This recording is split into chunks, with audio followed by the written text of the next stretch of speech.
Greetings, students. In this video, we're going to take a look at Europe at the dawn of this period of history that we're looking at, the dawn of the early modern period, I should say, throughout the early modern period. This is going to be important because, as we've discussed in the previous video, Europe is going to go from being an economic and cultural backwater of the world to being the world power over the course of just a few centuries. So we need to know where Europe is coming from. In the modern day, Europe is a very densely populated land made up of 44 different countries, and it is exceptionally wealthy. Now, there are some discrepancies. Western and Northern Europe are probably the wealthiest parts. Southern Europe certainly has plenty of wealth, though there's a big gap between the rich and the poor there.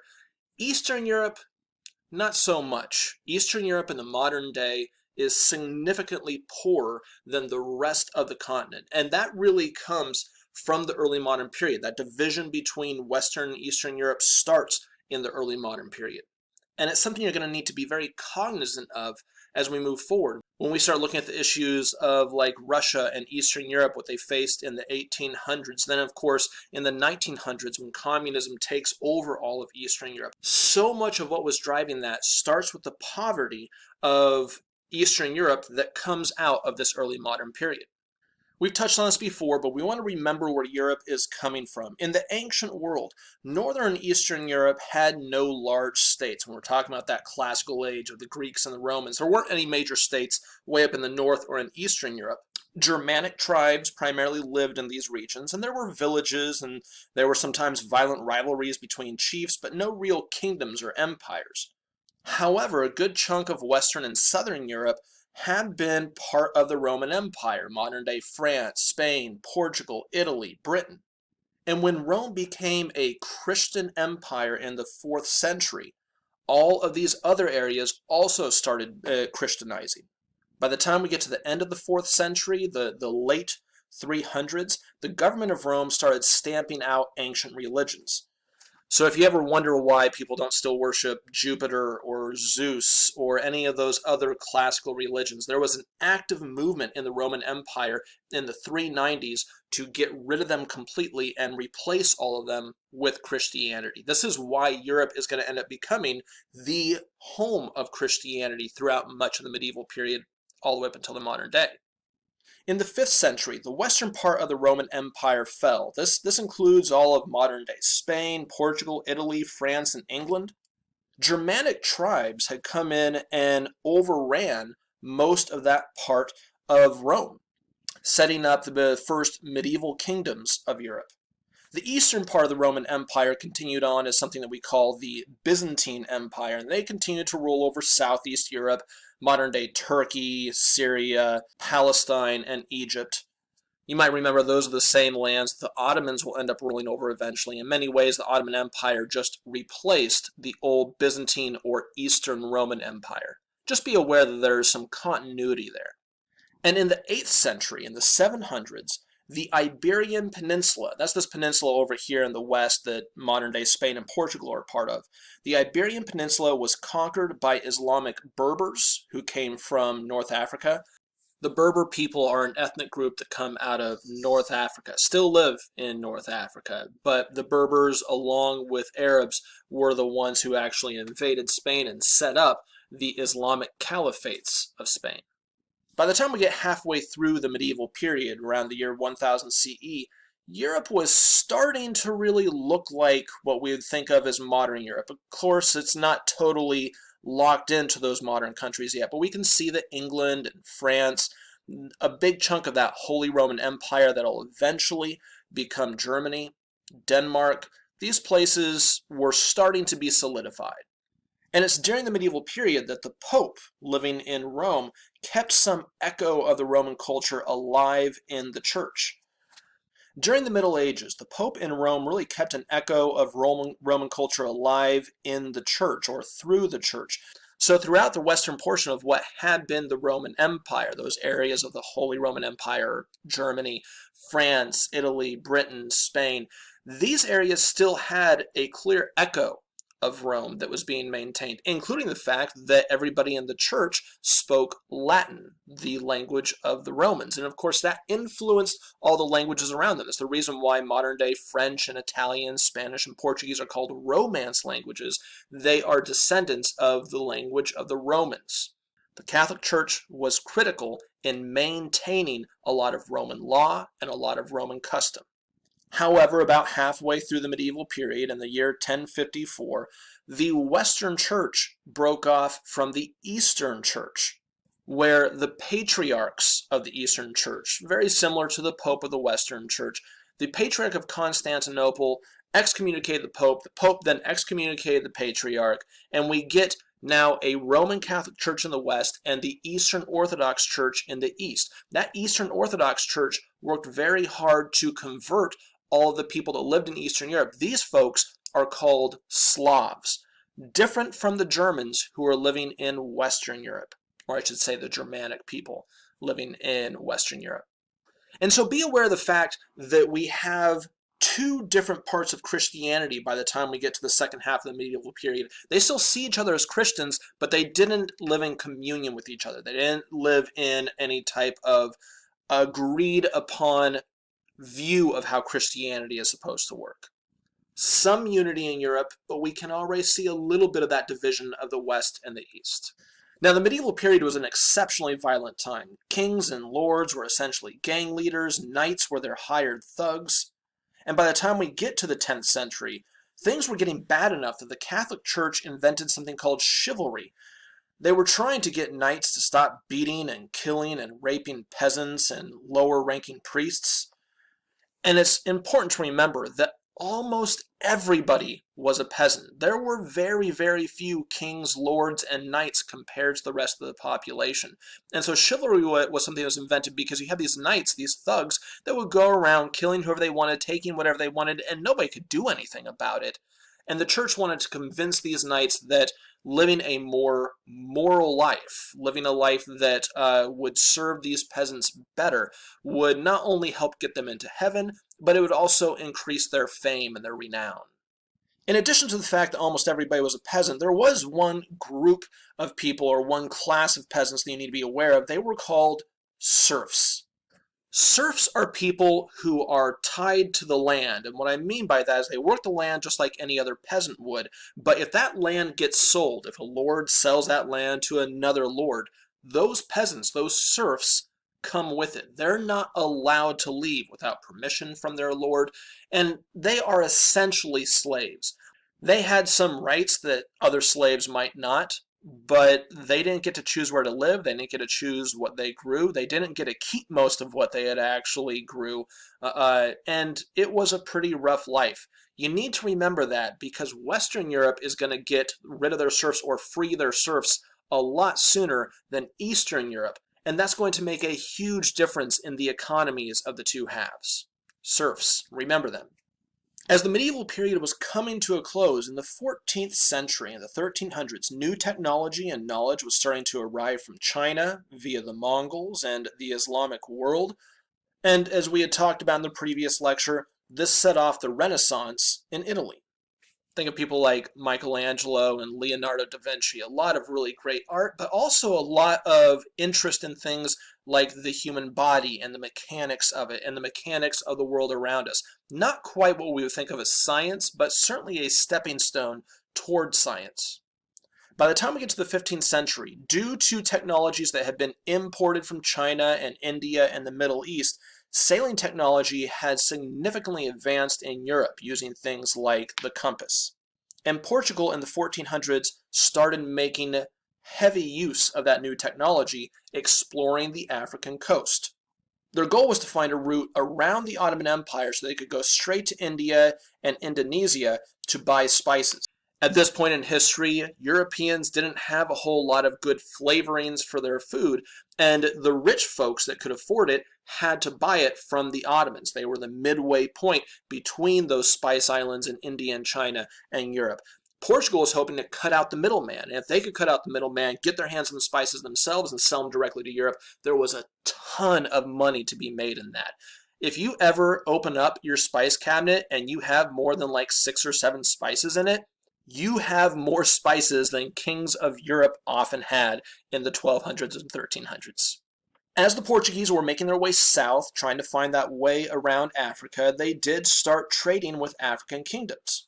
Initially, this was not about taking slaves. West Africa had a lot of black pepper they could sell. More importantly, there was a ton of gold that was being mined in Western Africa.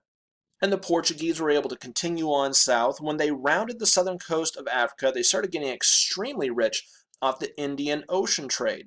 This was the goal all along. And of course, this is once the Portuguese are starting to tap into this, you can imagine there are other European powers that are also starting to think like, I need in on this economic boon that the Portuguese have discovered.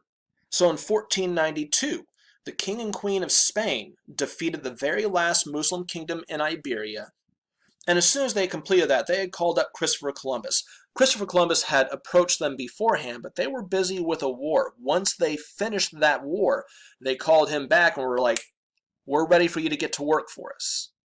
Columbus had this idea that if he could sail west, he could go directly to the Spice Islands and China and India.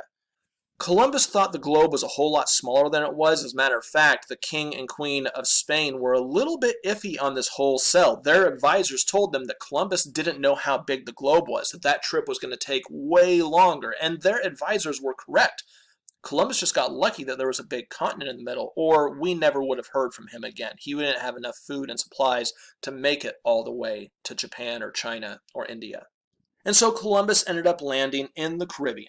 While establishing colonies and trade routes with the Americas was not the original goal, it did immediately start making tons of money for Spain. Most of this came from silver mines, and these silver mines were being dug out first by Native Americans who were enslaved, and eventually they started using Africans instead. And eventually they started growing sugar on sugar plantations, these sugar plantations that were farmed by Africans who had been kidnapped. And these sugar plantations, it's hard to say just how much money they had. But if you think about it in modern terms, are two what you can think of as like major sugar corporations, Coca-Cola and PepsiCo. If you ever take a look at what they own and how much they're worth, that should give you an idea as to how much sugar has been a money maker, and a rather devastating money maker for people that have the money to get into the industry. Now, as Portugal and Spain were bringing all of this wealth back to their own homes, this did also have a positive effect on other Western European countries. They were now able to buy spices cheaper, they had more availability of silver that they could trade with. But of course, those Western European countries were also interested in getting to the sources of all this wealth themselves. And so at the end of the 16th century, at the end of the 1500s, France, England, and the Netherlands. Whenever you hear the Netherlands, just think of Holland, or if you think of the people of the Netherlands, they're the Dutch. Those three countries started sending out explorers, traders, and colonizers. The result of all this exploration and trade and colonization was that Western European economies started becoming more mercantilist. They started becoming more focused on trade. This is not to say that in the 1500s and 1600s all of a sudden they had a completely trade-based economy, but it is to say that they stopped relying almost exclusively on agriculture as a source of wealth, which only makes a tiny amount of people money, and it doesn't make a ton of money unless you have a whole lot of land. And they started focusing on luxury goods like spices and sugar, and the ability to trade them for a profit.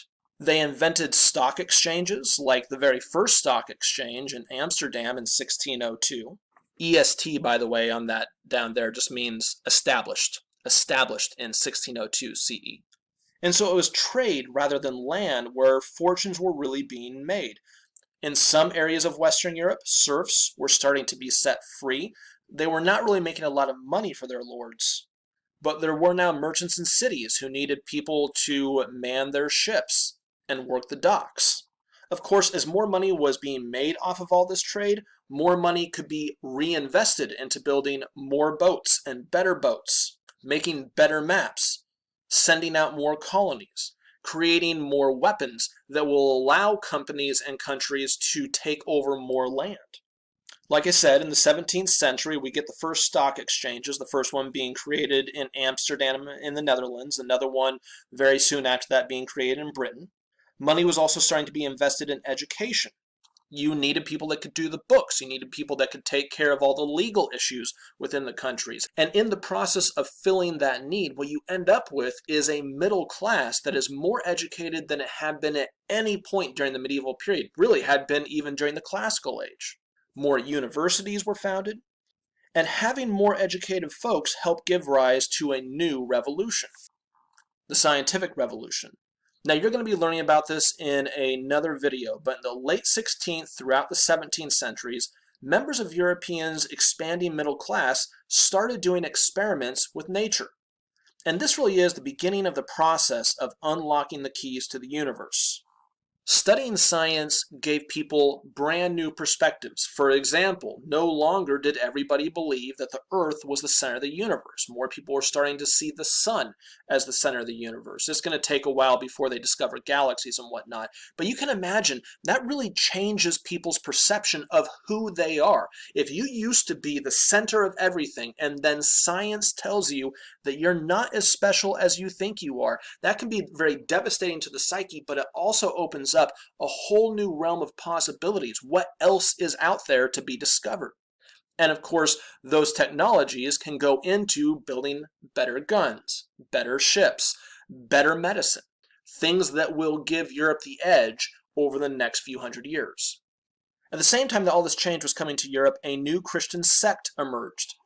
Remember, we already have Roman Catholic Christianity in Western Europe and Eastern Orthodox Christianity in Eastern Europe. And in both of these sects, the idea of having a hierarchy amongst the church, of having priests that go up to bishops, that go up to archbishops, that go up to a pope or to a patriarch was quite important. And there was a strong belief that people who were worshiping God had to do so through the church. The church would interpret the Bible for them. The church would take confession for them.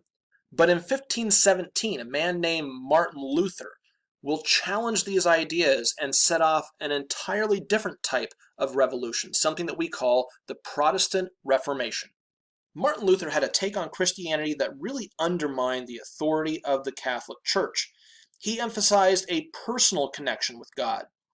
Remember, beforehand, the idea was you went through the church to have a connection with God. The church was an intermediary. Martin Luther said that doesn't need to exist anymore. People can have a direct relationship with Jesus and with God themselves. So for people who became Protestant, they no longer needed a priest to take their confession or to interpret the Bible for them. As a matter of fact, within these new Protestant churches, these churches that were protesting against the traditional ways, they started translating the Bible into local languages. Throughout the medieval period, Catholic Bibles were only written in Latin so that priests could read them and then interpret them for the lay folk, for the everyday worshipers. Protestant Bibles were written in the local languages, which allowed individuals to interpret the Bible for themselves. This is a huge change in European society.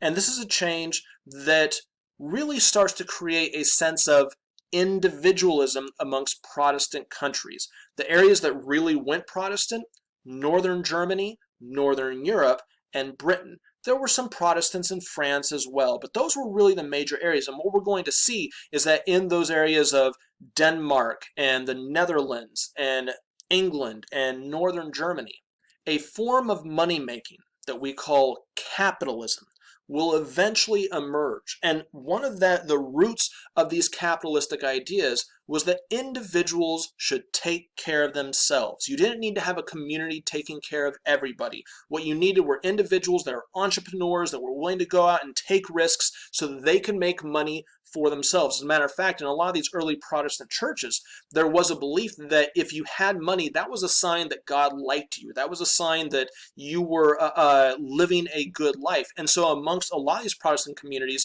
we see a shunning of communal responsibility in favor of personal responsibility. And with that, we also start to see this adoption of the idea that working really hard in order to make money in and of itself is a religious act. It's something that's often referred to as the Protestant work ethic.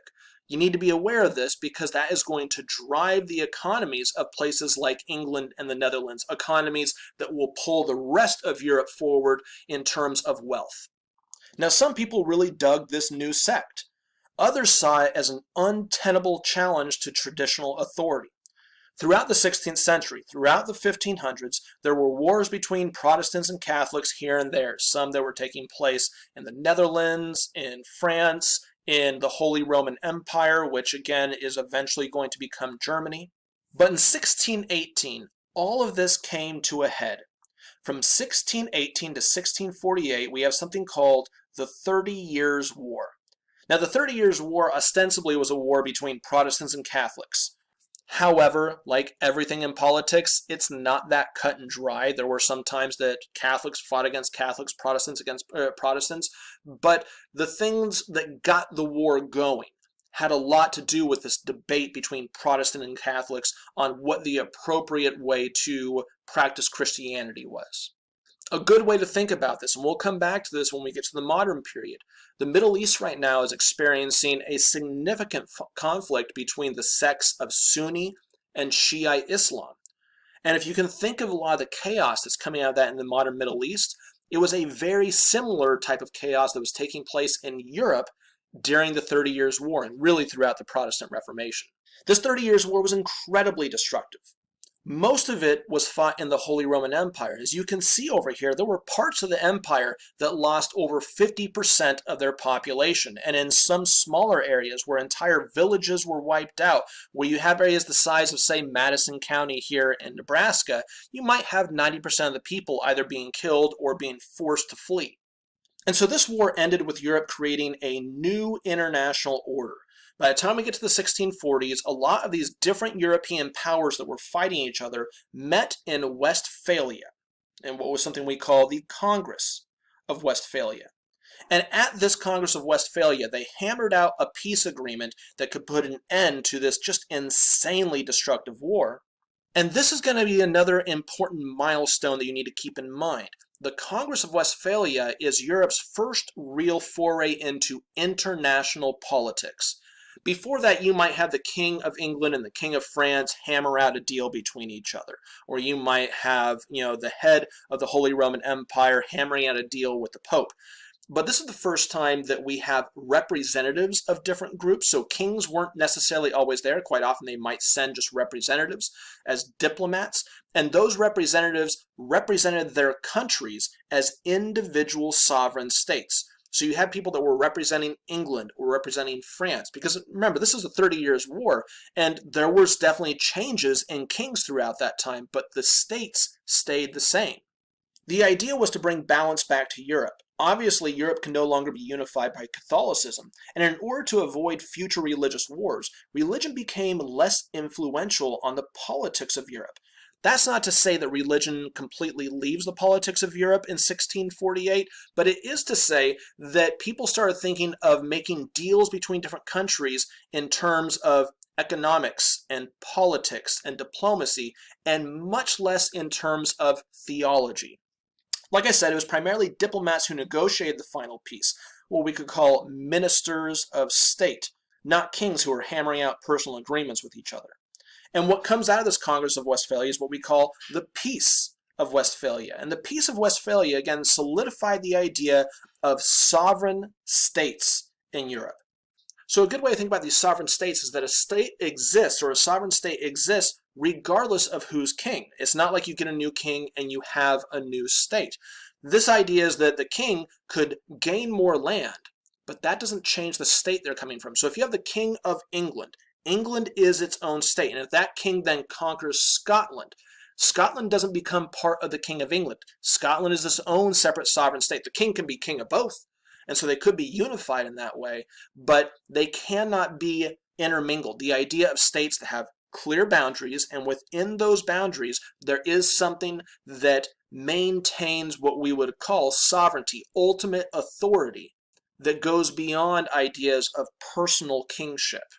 This clear delineation of sovereign states really planted the seeds of later nationalism.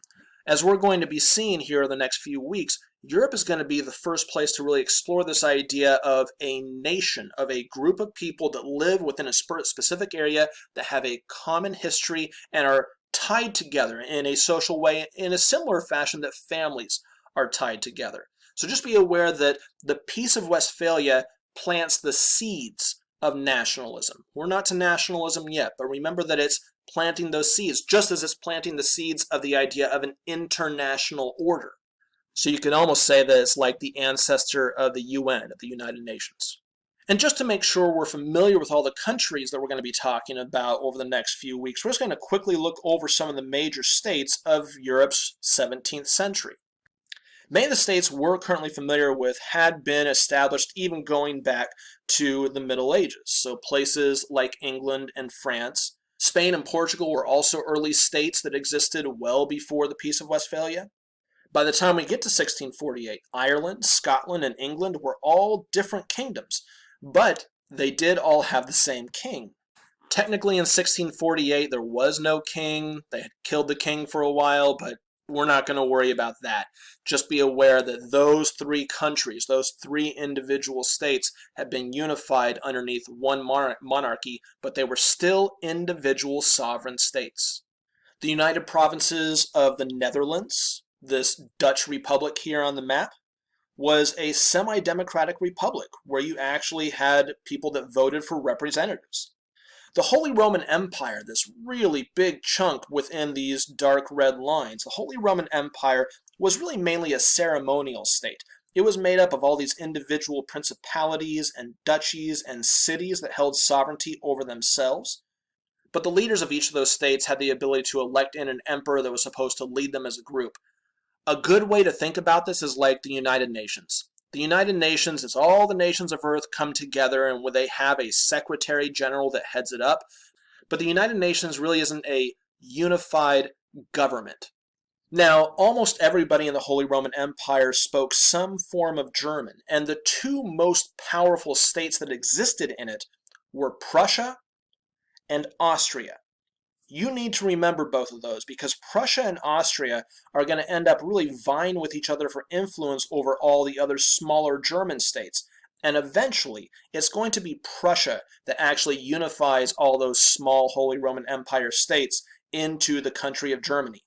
You might be familiar with this from World War II, where Germany actually annexed Austria into its country. This had been a dream that had been going all the way back to the beginning of nationalism in the 1800s. This idea that all of these Germanic-speaking peoples should be in the same country. Just be aware of the fact, lots of different countries in the Holy Roman Empire, nothing that really forced them to work together even though there was a Holy Roman Emperor, and that eventually it's going to be Prussia that puts all of them together. Not Austria, though both of them were trying. Just to the south of the Holy Roman Empire, we have the Swiss Confederation.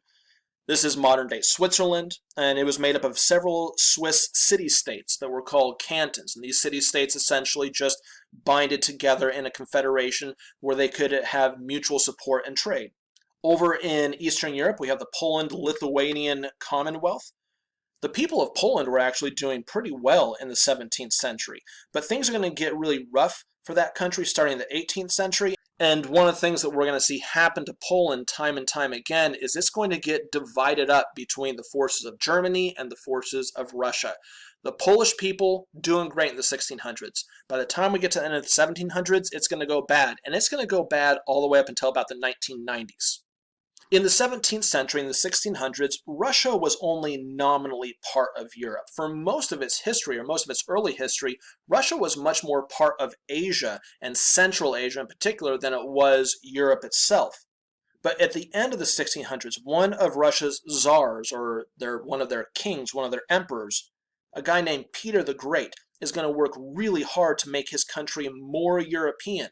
And so it's around the year 1700 that we start to see Russia moving more in a European direction, trying to act more European and be more involved in European affairs. And of course, Russia's going to become a key player in European affairs by the time we get to the 1800s, all the way up until the modern day.